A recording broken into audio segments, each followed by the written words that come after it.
აფხაზეთის ავტონომიური რესპუბლიკის უმაღლეს საბჭოში დეოკუპაციის, საერთაშორისო კავშირების, განათლებისა და კულტურის და საკონსტიტუციო და ადამიანის უფლებათა დაცვის კომისიების ერთობლივი სხდომა გაიმართა, რომელზეც საქართველოს სახალხო დამცველი სპეციალური ანგარიში განიხილეს.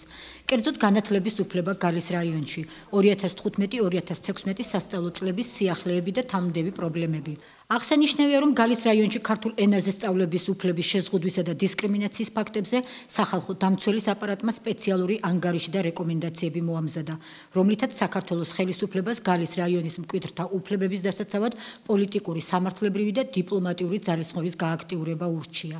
ამასთან ერთად საქართველოს განათლებისა და მეცნიერების სამინისტროს არაფორმალური განათლების ხელშეწყობისა და გაცვლითი პროგრამების ამოქმედებისკენ მოუწოდა.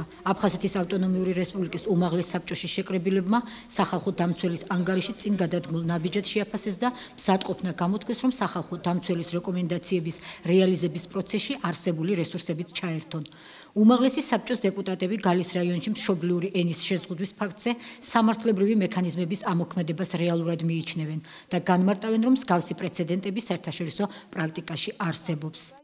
ეს აპრობირებული საკითხია და ჩვენ გვაქვს ყველა რესურსი იმისათვის, რომ ეს ბერკეტი, ეს მექანიზმი, საერთაშორისო სასამართლოს მექანიზმი გამოვიყენოთ, იმიტომ რომ მშობლიურ ენაზე განათლების უფლების დარღვევა ეს არის ერთ-ერთი ადამიანის ერთ-ერთი ფუნდამენტალური უფლების დარღვევა, რაც არავის არ ეპატიება და რა თქმა უნდა, საერთაშორისო სასამართლო მე დარწმუნებული ვარ შესაბამის გადაწყვეტილებას ამასთან დაკავშირებით გამოიტანს. კიდევ ერთი რეკომენდაცია, რომელმაც მიიქცია ჩვენი განსაკუთრებული ყურადღება და რომლის განხორციელებაში ჩვენ შეგვიძლია აქტიური მონაწილეობა მივიღოთ, ეს არის გარკვეული გაცვლითი პროგრამები, ანუ მოსწავლეების გადმოყვანა აქეთ და მათთვის გარკვეული დახმარების გაწევა, ასევე ეს არის არაფორმალური სწავლების პროგრამის შემუშავება. შეხვედრაზე აღინიშნა, რომ ყველაფერი უნდა გაკეთდეს, რათა გალის რაიონში მშობლიურ ენაზე სწავლება არ შეიზღუდოს. სამომავლოდ ოკუპირებულ ტერიტორიაზე მცხოვრები ქართველი მოსახლეობისთვის ქართული ენის ონლაინ რეჟიმში სწავლების პროგრამის ამოქმედებაც დაიგეგმა.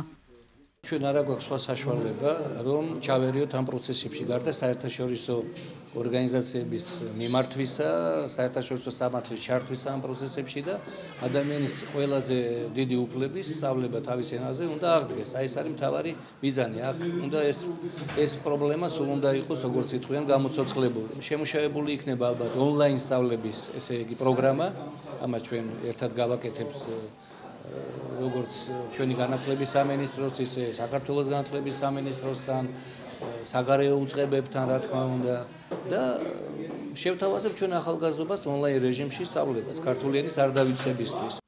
უმაღლეს საბჭოში გამართულ შეხვედრას საქართველოს საგარეო საქმეთა სამინისტროს, შერიგებისა და სამოქალაქო თანასწორობის საკითხებში სახელმწიფო მინისტრის აპარატის წარმომადგენლები, ასევე აფხაზეთის მთავრობის სხვადასხვა დეპარტამენტის თანამშრომლებიც ესწრებოდნენ, რომლებსაც ამ საკითხებზე მუშაობა დაევალათ.